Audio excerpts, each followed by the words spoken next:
국민의당 김경진 의원님 질의해 주십시오. 예, 국민의당 김경진 의원입니다. 법무부 차관께 여쭙겠습니다. 그 전에 먼저 한 말씀 드리고 얘기를 드리겠습니다. 검찰이 국회에 출석하지 않는 것은 그저 검찰이라고 하는 기관의 자존심 이상도 아니고 이하도 아니라고 생각합니다. 검찰 이제는 그 자존심 버려야 될 때가 됐다고 생각하고 있습니다. 검찰총장을 비롯한 전체 검사, 검찰 조직원 여러분 다시 한번 재고해 주십시오. 저도 검찰에 십몇 년간을 몸담았던 사람으로서 국민의 대표자인 국회에서 청문을 하고 조사하는 과정에서 나와서 진술을 하고 증언하는 것이 결코 부끄럽지 않은 오히려 떳떳하고 당당한 일이다 라고 생각의 관점을 바꿔주셨으면 합니다. 차관께 질문 겸해서 말씀드리겠습니다. 이번 사건 수사, 최순실 박근혜 게이트, 결국은 JTBC, 한겨레신문, TV조선 이런 언론사의 취재가 동기가 돼서 결국은 현재 이루고 있습니다. 대검찰청 범죄정보수집팀 도대체 뭐 하고 있었다라고 변명하시겠습니까? 예, 위원님 말씀대로 언론 보도가 계기가 돼서 수사가 촉발되었던 부분은 사실입니다. 앞으로 부패 범죄 첩보 수집 활동이나 수사 범죄정보수집팀 노력하겠습니다. 많이 반성하고 부끄러워하셔야 될 것 같습니다. 근데 본질은 범죄정보수집팀이 정보를 수집을 못해서가 아니고 현직 대통령에 대한 문제 또 우병우 민정수석과 관계 때문에 그 내용을 수사에 착수하지 못했다는 점이 문제의 본질이 아닌가 싶습니다. 하나 더 여쭤보겠습니다. 지금 롯데그룹으로부터 대통령, 안종범 등이 주도가 돼서 70억을 모금했다가 반환이 된 사건 알고 계십니까? 예, 알고 있습니다. 그 사건과 관련해서 검찰에서 롯데그룹에 대해서 압수수색을 2번에 걸쳐서 했습니다. 그러니까 롯데그룹 전체가 본래 그 형제은행 때문에 수사를 받고 있는 과정에서 6월 10일자 1차 압수수색이 있었고 6월 14일 2차 압수수색이 있었는데 이 돌려준 70억은 70억을 돌려받은 기업체들은 희한하게 2차 압수수색에 전부 들어갔습니다. 그런데 그 돈이 2차 압수수색 직전 날인 6월 13일까지 반환이 완료되자마자 그 다음 날인 6월 14일자로 검찰의 롯데그룹에 대한 2차 압수수색이 됐습니다. 우연의 일치입니까? 예, 그런 점을 지적하는 보도가 오늘인가 어젠가 있었던 거 저도 봤습니다. 근데 한 가지 추가로 말씀드릴 것은 롯데에 대해서 압수수색은 10일, 14일 두 차례 있었던 것이 아니라 6월 2일에도 압수수색이 있었고 6월 10일에 두 번째, 6월 14일에 세 번째 이렇게 압수수색이 있었습니다. 그리고 압수수색을 할 때마다 이 롯데를 수사하는 수사팀도 3개 부서가 있었듯이 수사 인력 문제라든지 혐의 사실과 수사상 필요성을 감안해서 현실적인 이유 때문에 세 그룹으로 나눠서 다 좋습니다, 예, 차관님. 근데 어쨌든 그 세 그룹으로 나눠졌는데 예. 롯데캐피탈, 롯데제과, 카드, 건설, 칠성음료 이렇게 돈이 돌아간 기업은 희한하게도 전부 14일 마지막 날 압수수색이 됐습니다. 돈이 돌아가고 난 바로 그 다음 날. 하나 더 보겠습니다. 10월 21일 날 정동구 이사장이 검찰에서 미르재단과 관련해서 조사를 받았습니다. 그런데 이 조사를 받은 내용이 그 다음 날 10월 22일 날 조사를 받은 김필승 K스포츠 사무총장에게 그대로 전달된 정황이 있습니다. 이 부분과 관련해서 지금 검찰이 수사를 하고 있습니까? 수사 기밀 누출 부분에 대해서 수사를 하고 있냐는 예, 취지의 그렇습니다. 말씀입니까? 이 부분에 국한되는 것이 아니라 이번 사건에 있어서 어떤 비호 세력이 있는지 여부에 대해서도 철저히 수사가 진행되고 있는 것으로 알고 있습니다. 하나만 더 말씀드리겠습니다. 요건 검찰 이번 공소장에 나오는 얘기입니다. 최순실 씨가 독일에 체류 중이던 올해 지난 10월 25일 날 한국에 있는 김영수 포레카 대표 등 측근 2명에게 전화를 해서 더 블루케이 컴퓨터를 모두 폐기하라라고 지시를 했고 그러자 이 김영수 등이 더 블루케이 하드디스크 메모리 포맷하고 망치로 부숴버렸습니다. 그런데 바로 그 다음 날인 10월 26일 날 검찰이 최 씨의 자택, 더 블루케이 사무실, 미르, K스포츠 대단 전격적으로 압수수색합니다. 이것도 오비 일학입니까? 기본적으로 JTBC에서 굉장히 구체적인 자료를 보도한 것이 10월 24일이고 그로써 그 자료를 토대로 검찰 수사가 급물살을 타게 됐던 겁니다.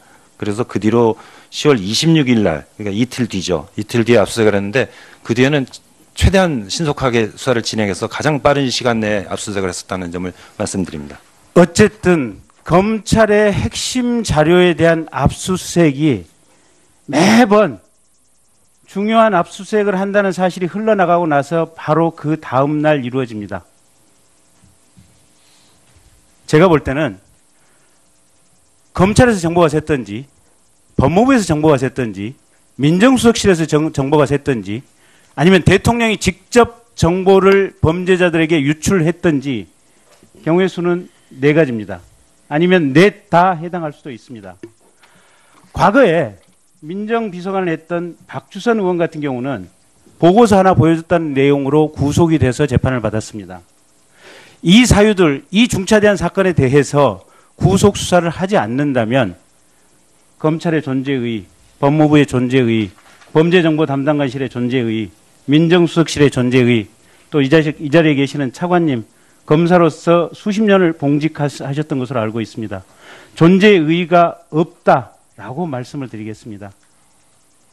예, 하여튼 의원님 말씀하신 부분을 포함해서 의혹이 있는 부분에 대해서는 철저히 수사를 하고 그 다음에 특별검사가 임명이 되면은 자료를 넘겨줘서 철저히 협조하도록 하겠습니다. 지금까지는 검찰 자체가 또는 검찰 사정 라인 자체가 대통령의 조직범죄의 한 부속품과 축으로 작동을 해왔다라고 정황상 추정되는 상황입니다. 실제가 그랬든지 어떻든지 간에 검찰은 그 부분과 관련해서 철저하게 뼈를 깎는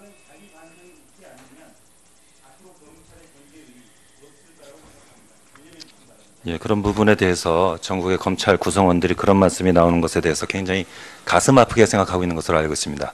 최선을 다할 것으로 생각을 합니다. 국민들의 촛불이 광화문을 뒤덮고 급기야 대통령께서 자진하여 퇴진하겠다는 의사까지 밝혔습니다. 대통령이 하야 의사를 밝히는 이 엄중한 상황에서 저도 여당 국회의원으로서 국민 앞에 무거운 책임감을 느낍니다. 오늘 국정조사를 하는 것은 지금까지 있었던 일을 국민 앞에 있는 그대로 소상히 밝히고 다시는 이런 일이 재발하지 않도록 하는데 그 의의가 있다고 생각합니다. 오늘 출석하신 증인들께서는 있는 그대로 국민들 앞에 모든 것을 밝혀주실 것을 부탁을 드립니다. 지난 역사를 보면 역대 정권마다 정권말이 되면 대통령의 아들, 대통령의 친척 등 대통령 측근 비리가 끊이지를 않았습니다. 이에 대해서 이것이 바로 제왕적 대통령제의 결과물이다. 제왕적 대통령 제도가 유지된다면 이와 같은 비리가 계속될 것이다. 그런 말씀을 하는 분들도 많습니다.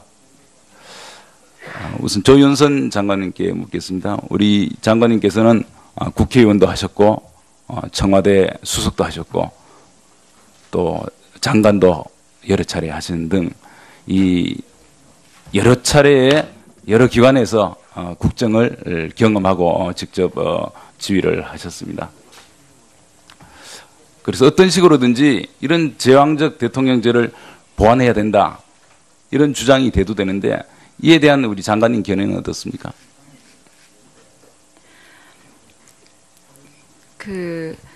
이 각 부처에서 그 제도가 어떻게 되었던지 간에 각 그 공직자가 본인이 지켜야 되는 법과 절차를 최대한 준수한다면 그런 그 대통령제에 있어서의 우려는 상당 부분 불식시킬 수 있다고 생각을 합니다만 지금 현재의 시스템에서 어떤 제도가 가장 이 적합한 제도인지에 관해서는 국민적인 논의가 필요한 시점이라고 생각합니다.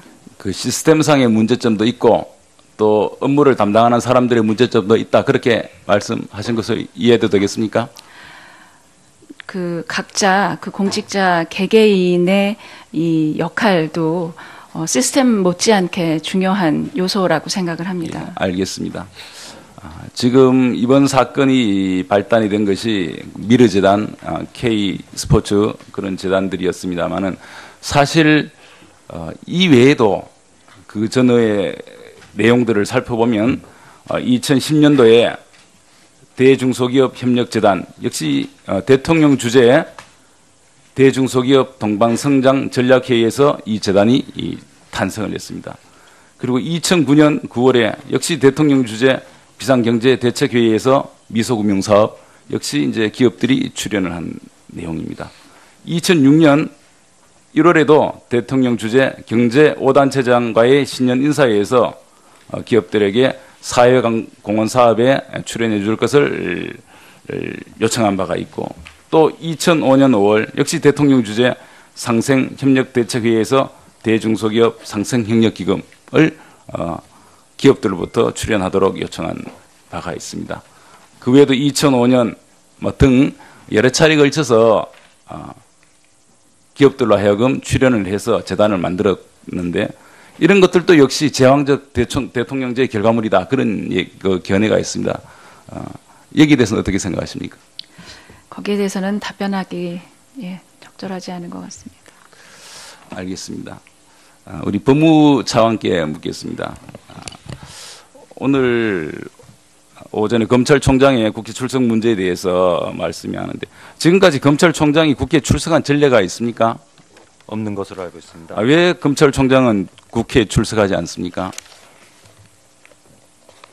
검찰총장이 국회에 출석하지 않는 것이 어떤 기관의 위상을 생각해서 그런 것은 아닙니다. 다만 검찰총장이 국회에 출석할 경우에 검찰의 준사법적 기능이나 정치적 중립성 보장 측면에서 문제가 있다고 생각이 되어서 지금까지 국회에서도 검찰총장은 출석하지 않도록 양해해 주시고 법무부 장관이 검찰 사무의 최고 감독자로서 국회에 나와서 답변 드리고 그렇게 해왔던 것으로 이해를 하고 있습니다. 제가 듣기에 우리 검찰총장이 출석을 안 하는 것은 두 가지 정도 이제 이유를 말씀을 하시는데 첫째 인사 예산권이었기 때문에 인사 예산권을 가진 경찰청장, 국세청장과는 다르다. 어떤 그런 이유를 하나 말씀을 하시고 또한 검찰총장이 국회에 와서 수사 내용에 대해서 말을 하게 되면 수사 결과가 어떤 내용이다 구체적으로 밝혀지고 또 검찰에 출석한 피의자나 참고인들의 진술 내용이 밝혀지게 되면 현재 진행 중인 수사 재판에 상당히 문제가 있을 수가 있고 또 개인의 사생활 프라이버시에도 문제가 있다. 그런 것은 이제 좀 이해는 가는 면은 있습니다. 그런데 우리 의원님들의 또 요구가 또 국민들의 요구가 상당히 강한 면도 있는데 향후 인사 예산권을 검찰총장에게 넘겨주면 경찰청장과 국세청장과 마찬가지로 국회에 출석할 수도 있다고 생각하는데 이 인사 예산권을 검찰총장에게 넘겨줄 그런 의향은 없습니까? 지금 그 위원님 말씀하신 부분이 사실은 그 검찰을 설계할 때 입법자들이 굉장히 고민을 했던 부분입니다. 검찰청이 대검찰청 밑에 63개의 고검지검 지청의 소속기관이 있을 정도의 대규모 중앙행정기관임에도 불구하고 심장이나 다름없는 인사조직 예산은 법무부에 위탁되어 있습니다. 그래서 법무부에서 검찰에 대한 행정을 다 하고 있고 지휘감독을 하고 있습니다. 그렇게 설계했던 것은 법무부 장관이 검찰을 대신해서 국회에 출석해서 국민의 대표들인 정치 지도자들의 의견을 듣고 그것을 적절한 방법으로 검찰에 지휘하되 일선 검사들을 직접 지휘하지 말고 검찰총장을 거쳐서 지휘하도록 함으로써 검찰의 민주적 정당성과 정치적 중립성을 조화시키기 위한 설계입니다. 이러한 설계는 지금 일본과 한국이 대표적인 나라인데 일본은 그렇기 때문에 국정감사에 검사총장이 나가서 이렇게 얘기하고 그런 것도 없습니다. 그런 부분은 좀 이해해 주셨으면 하는 바람입니다.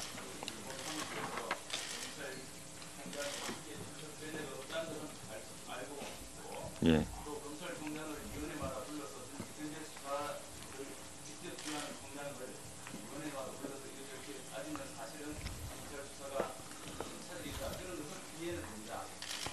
예.